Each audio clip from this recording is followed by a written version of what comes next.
thanks so much, guys. Really appreciate this. Good to be here. Amazing. Great to be here. Yeah, phenomenal film. Talk about, I guess, the collaboration between the two of you, meeting each other for the first time, deciding, let's do this together. Well, the first time I met him, it was in London. I went there to visit him. And, well, we had a great talk about things. And I gave him the script. And then I received a call from him, and we started to work. We immediately knew that we were in the same boat.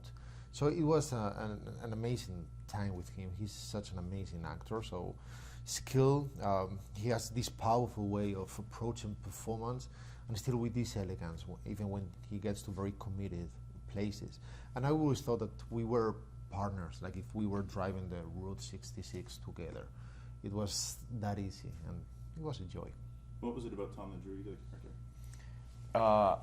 Well, it was the script. It always has to be the script and the character, and you know, you look for material that surprises you, you know, and stuff that you can't predict where it's going, and I could not predict where this was going from page one. And you know, I had seen Rodrigo's films also, and like you said, we hung out, and it did feel like we had the same aesthetic or the same sensibilities or the same kind of appreciation of film and story. So it was kind of instant. You know. How did the character of Tom develop? I guess you had it written on paper, Cillian came on board, and then what did you bring to the character that you enjoyed? Well, actors always bring themselves to the character and their imagination. I mean that they are your words, they are doing the actions that you describe, but when you only try to get truthful moments. So when that happens, they are not your words anymore. You feel that they are coming out from a natural process inside their brains in a very organic way. That's magic. So that's what you really try to achieve constantly. What was so, I mean, we're in Toronto, so I gotta ask you, I know you shot around here, so what was so special about Toronto and Brantford and Hamilton that you had to shoot here for the project?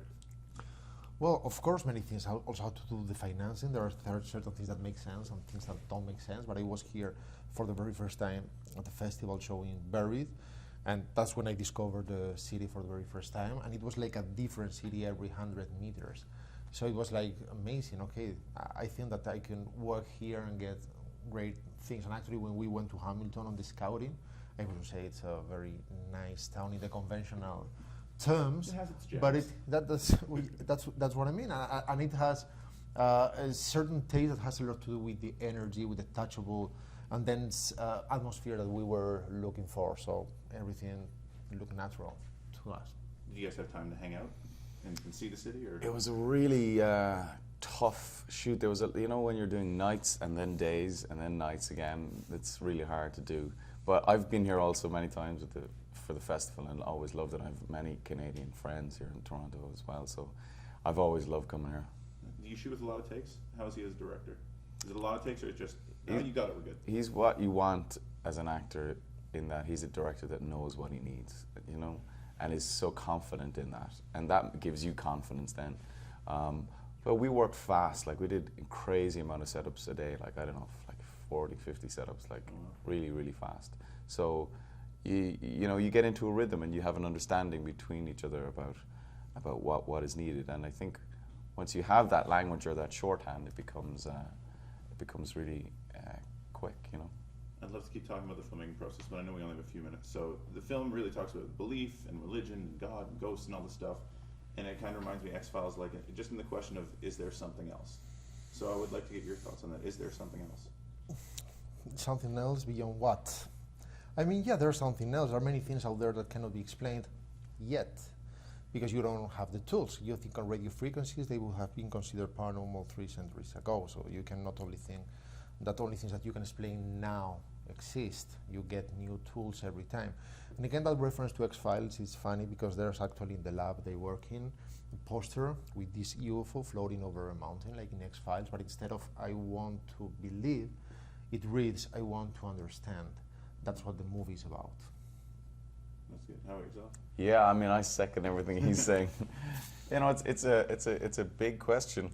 It's a big question, and it's the ultimate question, really, isn't it? So, I'm not gonna bore you with my take on that in 1 minute. We do something called 5 questions. 5 quick questions, 1 word answers. Okay. You guys can both answer.